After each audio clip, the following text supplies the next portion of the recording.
estado conversando acerca del fallecimiento del gran Camilo VI y de los problemas médicos que tenía ya desde hace muchos años atrás. Nuestro corresponsal en Europa, Jonathan Cabrera, nos indicaba que él tenía continuos cólicos nefríticos, es decir, que tenía ya un problema en los riñones. Vamos a conversar en este momento con el doctor Fernando Vázquez, él es nefrólogo, que se encuentra con nosotros aquí en los estudios de Onda Digital TV. Doctor, bienvenido, muchas gracias. Al contrario, gracias por la invitación a ustedes. Bueno, nadie muere de un cólico nefrítico, doctor. Efectivamente. ¿Qué es lo que pasó en el caso de él? En el caso particular de la persona que hablamos, de Camilo VI, un gran cantante, es que él ya tenía una historia de litiasis renal, es decir, padecía de cálculos renales, y estos aparentemente le han ido causando un problema renal en forma crónica. Sabemos que últimamente había incluso sido sometida a unas técnicas quirúrgicas que se llaman litotripsia para extraer los cálculos que estaban obstruyendo las vías urinarias. Pero este hecho no significa que tenga que recibir un trasplante de riñón, porque decía que él también había recibido trasplante de hígado, ¿no? Sí. Respecto al tema de los cálculos renales, el 7% de las personas que tienen diálisis son como a consecuencia de cálculos renales maltratados o mal diagnosticados tardíamente. Y respecto al hecho de ser trasplantado hepático, él había tenido 2 trasplantes hepáticos, él tenía de fondo una hepatopatía, una enfermedad hepática transmitida por un virus de la hepatitis C, y le había llevado un primer trasplante en el año 2000 y uno recientemente en el año 2018. Ahora, no tengo los detalles, pero de lo que nosotros sabemos por experiencia propia, las drogas que uno usa para evitar el trasplante hepático, algunas son tóxicas al riñón. No sé si eso además ha contribuido a que él haya tenido esta enfermedad renal crónica, de la cual sabemos que sí la tenía algunos años atrás y que al parecer el tema de ya su ingreso a una terapia de diálisis era inminente, ¿no? Y parece que eso lo tenía bastante deprimido también. Ahora, ¿las personas que reciben diálisis son candidatas a recibir trasplante de riñón? ¿Todas? Es una muy buena pregunta. Realmente no todas son candidatas a un trasplante renal, porque hay contraindicaciones absolutas y contraindicaciones relativas. Las contraindicaciones absolutas, por ejemplo, son una obesidad mórbida, una obesidad muy severa como la que tiene este cantante peruano Tongo, ¿no? Sí. Otra contraindicación es trastornos psiquiátricos. Otra es que tenga una enfermedad infecciosa que no sea posible tratar, y otra es una enfermedad oncológica, un cáncer activo o que ya tenga metástasis y que tampoco lo haga candidato a un trasplante renal. O sea, no todas las personas que reciben diálisis son candidatos a trasplante. Más allá de la edad, ¿no? Porque hasta cierta edad es potencialmente uno trasplantable, ¿no? Pero, digamos, en el Perú, si usted me pregunta por estadísticas, en el Perú ya estamos llegando a casi a 20.000 personas en diálisis. Solamente están en lista de espera alrededor de 7.000. ¿Solo? ¿7.000? Sí, wow. Y de esos 7.000 solamente se trasplanta al 10% al año. O sea que una buena cantidad de pacientes quedan en lista de espera o fallecen esperando un trasplante de algún órgano. Entonces, en el caso de Camilo VI, no necesariamente necesitaba un trasplante de riñón. No necesariamente. No necesariamente. No necesariamente en este momento, porque lo primero era ingresar a una terapia de diálisis, estabilizarlo y ahí ver si era candidato a un trasplante renal. Claro, y luego se ha ido deteriorando poco a poco, ¿no? Con todos los problemas que ha tenido él. Esto le sucedió también en el hígado a Rafael. Así es. La actividad que realizan estos artistas trae como consecuencia que se deteriore su salud, doctor. Yo creo que una persona que es trasplantado sabe que a partir de ese momento tiene una segunda oportunidad de vida, y por lo tanto los médicos somos muy exigentes en que esta persona deba reconocer algunos cambios en su estilo de vida y en su forma de vivir. Solo eso hace posible que el órgano viva la mayor cantidad de tiempo. Eso incluye recibir una buena medicación, acudir a su consulta regularmente, repito, cambiar el estilo de vida y controlar todas las otras enfermedades que, digamos, además tenga el paciente en razón, ¿no? Y aparte del contagio de la hepatitis C, que ha empeorado su estado de salud, ¿no? Es probable, no sé exactamente si su estado de hepatitis C era activa o inactiva, porque si era inactiva era un punto a favor de él, ¿no? ¿Personas que se contagian de hepatitis C necesariamente hacen un problema renal y de hígado, doctor? No, no necesariamente. Para que el virus actúe a nivel renal tiene que estar activo y tiene que tener la demostración de que hay una enfermedad renal traducida por deterioro de su función renal o pérdida de proteínas en la orina. ¿Hay personas que tienen tendencias a hacer cálculos renales? Sí, claro. ¿Y por qué? ¿De qué depende? ¿Hereditario, genético? La prevalencia de la enfermedad calculosa en el mundo fluctúa entre el 8 y el 15%. Hay países donde hay más carga de cálculos renales, como Italia, Argentina, etcétera, y está debido en buena parte a un estilo de vida que no es adecuado, por ejemplo, al alto consumo de carnes o al alto consumo de licor o de alcohol.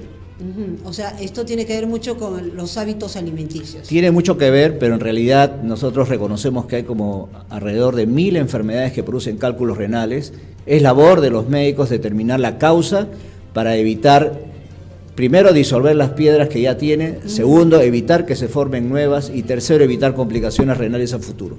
Un primer episodio de cólico renal, ¿significa que voy a sufrir siempre de cólicos renales? Es probable porque usted tiene un cólico renal cuando una piedra cae por la vía urinaria y obstruye la vía urinaria. Ya. Eso es cólico renal, pero usted puede tener cálculos en la vía urinaria que no traducen ninguna molestia.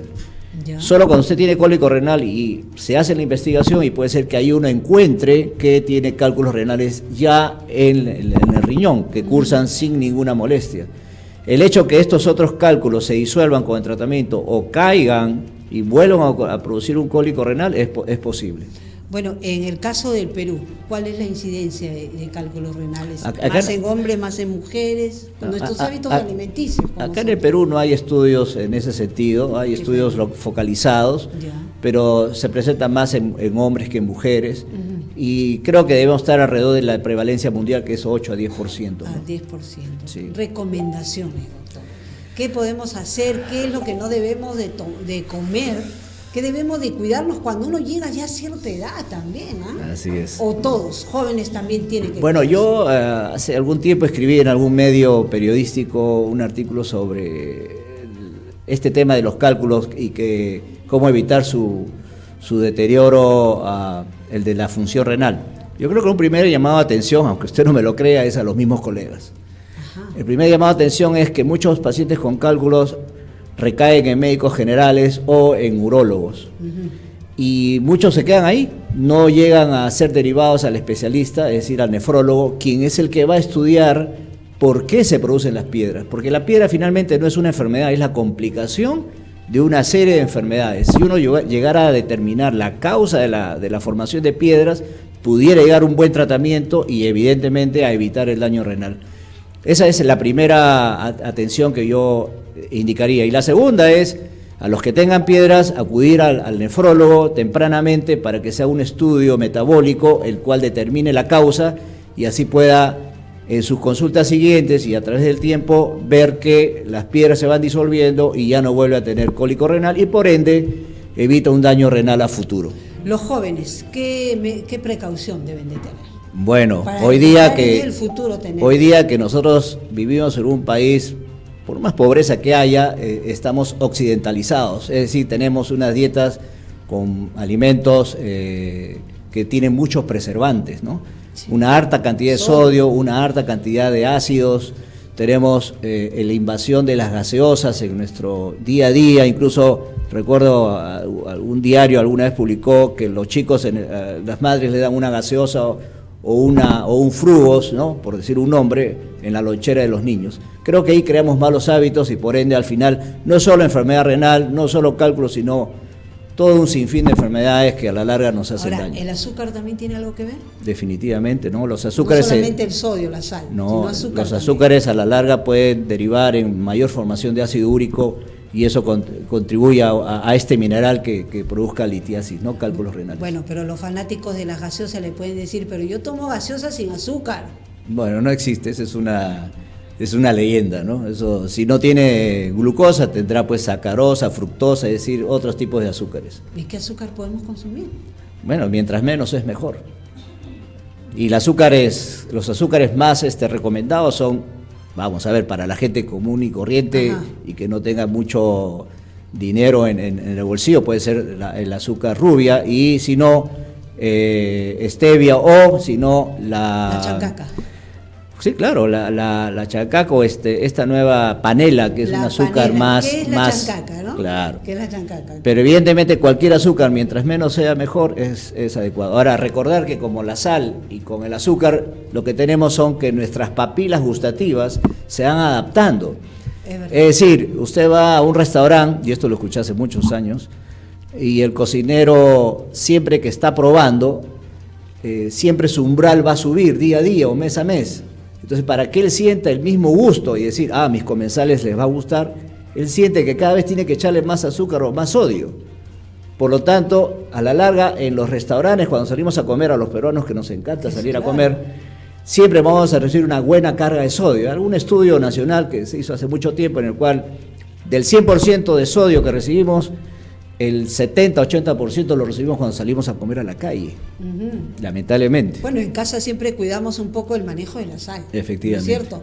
O de repente no le echamos mucho azúcar a nuestro café, con leche, etcétera, pero en la calle pues es imposible, ¿no? Así es. ¿Te dan azúcar rubia o azúcar blanca? Rubia preferiría. Si me da a escoger entre los dos, rubia. Panela.